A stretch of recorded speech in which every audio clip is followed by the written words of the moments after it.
Gareth Whitham never thought he'd be able to hold down a job either. He's been in and out of hospital all his life. But 2 years ago, he met James McIntyre, a Christchurch employment consultant. Now, he's on the payroll. Gareth Whitham, a man on the move. A young man with a job and independence. But a few years ago, Gareth was in a rut.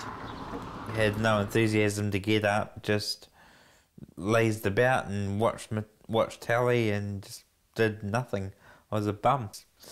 Yeah. And who does he credit with helping him move forward in life?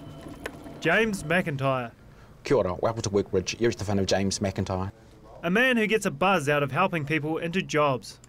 You know, he really wanted to work, regardless of where it was. He just wanted to work. A former chef, James knows what it's like to face employment prejudice. 20 years ago, his arm was amputated following a motorbike accident. Despite his injury, James wanted to train as a chef. Sure, he'd have to manage with one arm, but he did that every day. Even so, he met with resistance from the training school. I suppose I made a deal with him at that stage, saying, well, you know, let's do a month's trial. If I'm cutting it, then fine. If I'm not, we can walk away and no one's lost anything. He did prove himself, but he also realised cooking wasn't the life for him long term. I just needed to change, you know. It was always night work. It's always finishing at 3 in the morning. When James began his search for a new job, he encountered more negative attitudes, this time from employment agencies. It was actually sitting in front of a case manager. I thought, no, I could do your job, or the attitude needs to be changed. That's become James's mission and his focus every day when he heads to work. And the Gareths of this world are grateful he's so driven. Workbridge is a nationwide employment agency specialising in finding work for New Zealanders with disabilities. Morning, Graham. Morning, Jimmy. How are you? Good, good. 3 days. Hey Shannon, James here. Just trying to catch up to see how that interview went with Commercial Laundry Limited. Give us a call, 377-2177. There are more than 100 Workbridge employees around the country who strive to shift the attitudes of both employers and disabled job seekers. Yeah, I rely heavily on my own experience, because how can they argue with it? You know, if he can, then why not me? In his 8 years as a consultant, James has been able to enhance the lives of guys like Gareth. I think I might make myself a peanut butter sandwich. Gareth was born with spinal bifida. He lives at home with his mother. Is he right with that? And has been in and out of hospital all his life. My medical history is, you'd have to be here for a long time for that. With epilepsy and ongoing operations to deal with, Gareth has seen himself as a person who might never hold down a paying job. But 2 years ago, with a lot of help from James, Gareth scored a regular job. I was not very happy within myself before I started this, but once I got to know everybody here and got to know different personalities and I've made a lot of friends here and a lot of people that I know, and just everyone here is really friendly, so it's lifted my confidence a lot. Do you get to keep the change, do you? That's good. First, Gareth got work experience at the warehouse through CCS, but when it came to securing an ongoing paid position, he needed Workbridge to advocate. You guys have a good day. The warehouse was prepared to take Gareth on, but they also needed advice to make it possible.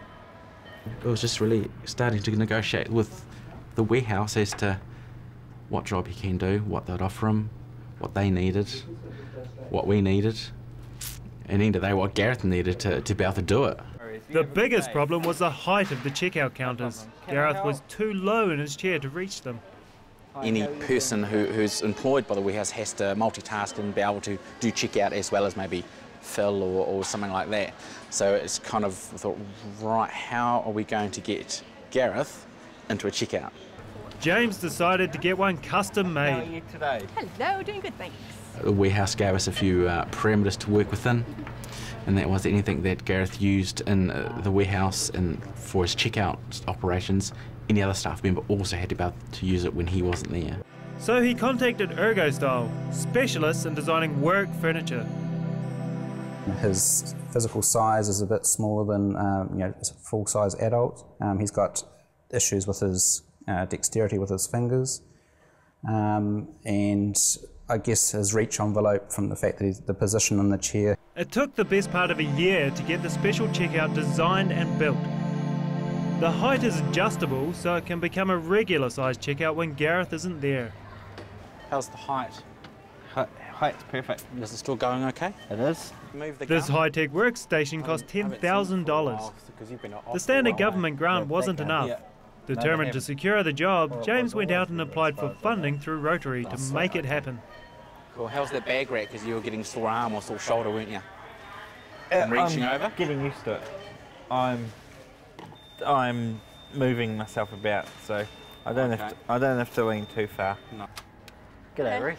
How's it going? I'm alright, how are you? James uses Gareth's story to show other employers that they too could successfully employ a person with a disability. Sometimes it's I suppose, leading by example, or giving them real examples that they can, that's tangible for them, or sometimes it's pointing them in to another employer who's already employed people with disability. Meanwhile, he works to keep job seekers in a positive mindset. Yeah, just trying to get them to understand that it's never easy. It's never easy for anyone. It's the consistent effort that's required, because sooner or later it will come off. If not that employer, then another one. It gives him great satisfaction to see how much a job can improve the life of someone like Gareth. I mean, he's away like a crazy man now, he's got his taxi chits, he's ultra independent. But I mean, that's what I think keeps him going. Because of his health, Gareth can't work full-time. He's been doing between 9 and 15 hours a week. When I first started, it wore me out very much. Like, I used to go home and go to bed and go to sleep. But now that I've had a year over, it's good for my fitness, and it's really good now. Gareth's employers give him plenty of leeway if he does have bad days. They're really flexible. If I have, say, for instance, I've got epilepsy, and if I've had a really, really long seizure and a really, really bad one, they just tell me to go away and come back when I can. The bad days are doubly frustrating now, and forget lying around at home, Gareth would much rather be at work.